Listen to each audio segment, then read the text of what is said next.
Assalamualaikum warahmatullahi wabarakatuh. Perkenalkan, nama saya Muhammad Ali Fatih Permana dengan NIM 140225000050.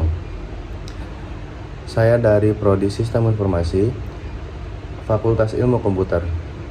Di sini saya ingin mempresentasikan tugas dari mata kuliah Kepemimpinan Manajemen dan Organisasi dengan judul Manajemen Konflik dan Negosiasi sebagai upaya menjaga kinerja organisasi. Nah, pada slide ini terdiri dari latar belakang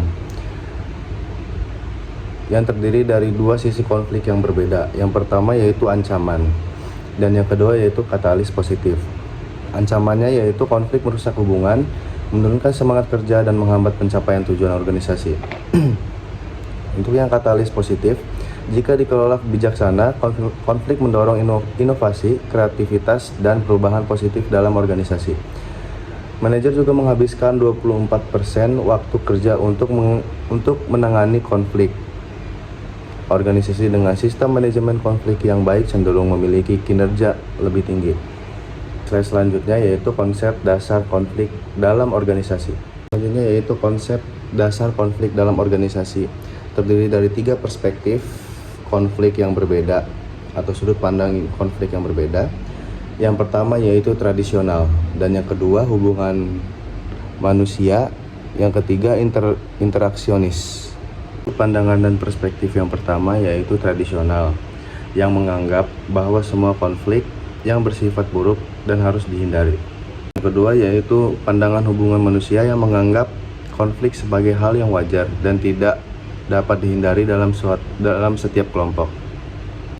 Untuk pandangan yang ketiga yaitu interaksionis, yang merupakan perspektif paling mutakhir, yang berpendapat bahwa konflik tidak hanya merupakan kekuatan positif dalam kelompok. Slide selanjutnya yaitu jenis-jenis konflik organisasi. Terdiri dari 4 poin. Yang pertama yaitu intrapersonal, interpersonal, intrakelompok, dan antar kelompok. Untuk interpersonal yaitu konflik dalam diri individu antara nilai, peran, dan keinginan pribadi. Dan yang kedua yaitu interpersonal, konflik antara 2 orang atau lebih akibat perbedaan kepribadian atau persepsi. Yang ketiga yaitu intrakelompok, konflik antara anggota dalam satu tim terkait tugas dan pembagian kerja. Dan untuk yang terakhir yaitu antar kelompok. Antar kelompok di sini yaitu konflik antara 2 kelompok atau lebih, misalnya produksi bersaing dengan pemasaran. Slide selanjutnya yaitu penyebab konflik dalam organisasi. Di sini terdiri dari 5 poin. Yang pertama yaitu komunikasi dengan buruk, kelengkapan sumber daya, perbedaan nilai dan tujuan, ambiguitas peran, faktor struktural. Untuk poin yang pertama yaitu komunikasi buruk, yaitu kesalahpahaman dan informasi tidak lengkap, terutama di era digital. Yang kedua yaitu kelangkaan sumber daya, persaingan untuk anggaran, fasilitas, dan peluang promosi yang terbatas. Yang ketiga yaitu perbedaan nilai dan tujuan, benturan nilai individu dengan organisasi atau antar individu. Untuk poin yang keempat yaitu ambiguitas peran, tugas, dan wewenang tidak jelas, menyebabkan tumpang tindih dan pergesekan.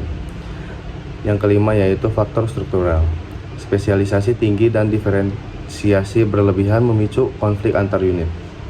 Berikutnya yaitu menjelaskan 5 gaya manajemen konflik menurut Thomas Hillman. Yang pertama yaitu kompetisi, ketegasan tinggi, kerjasama rendah, cocok untuk situasi darurat. Yang kedua yaitu akomodasi, ketegasan rendah, kerjasama tinggi, mengutamakan harmoni hubungan. Yang ketiga yaitu penghindaran, ketegasan rendah, kerjasama rendah, tepat untuk konflik tidak signifikan. Untuk yang keempat yaitu kolaborasi, ketegangan tinggi, kerjasama tinggi, solusi win paling ideal. Yang keempat yaitu kompromi, di tengah-tengah setiap pihak memberi dan menerima. Nah, pada slide ini menjelaskan tentang negosiasi sebagai instrumen penyelesaian konflik. Ada 2 pendekatan utama. Yang pertama yaitu distribusi. Yang kedua yaitu integratif. Yang pertama, keuntungan satu pihak berarti kerugian pihak lain, fokus pada posisi. Untuk yang integratif, memperbesar pie agar semua pihak mendapatkan lebih, fokus pada kepentingan bukan posisi. Selanjutnya yaitu strategi negosiasi yang efektif. Di sini terdiri dari 4 poin. Yang pertama yaitu persiapan dengan matang, identifikasi kepentingan sendiri dan pihak lain, tentukan batna dan batas minimum yang dapat diterima. Untuk poin yang kedua yaitu mendengarkan aktif, ajukan pertanyaan terbuka, hindari serangan personal, tunjukkan empati terhadap perspektif lawan. Untuk yang ketiga yaitu komunikasi efektif. Sampaikan pesan jelas, baca isyarat nonverbal, kelola emosi saat negosiasi tegang. Yang keempat yaitu dokumentasi dan tidak lanjut. Catat kesepakatan secara tertulis dan lakukan tindak lanjut konsisten yang menjaga kepercayaan. Untuk slide selanjutnya yaitu hubungan manajemen konflik dengan kinerja organisasi. Di sini bisa dilihat grafiknya. Hubungan kurvilinear, kinerja optimal dicapai pada tingkat konflik yang moderat. Apabila konflik terlalu rendah menyebabkan stagnasi itu kayak keadaan terhenti atau tidak bergerak sama sekali atau mandek.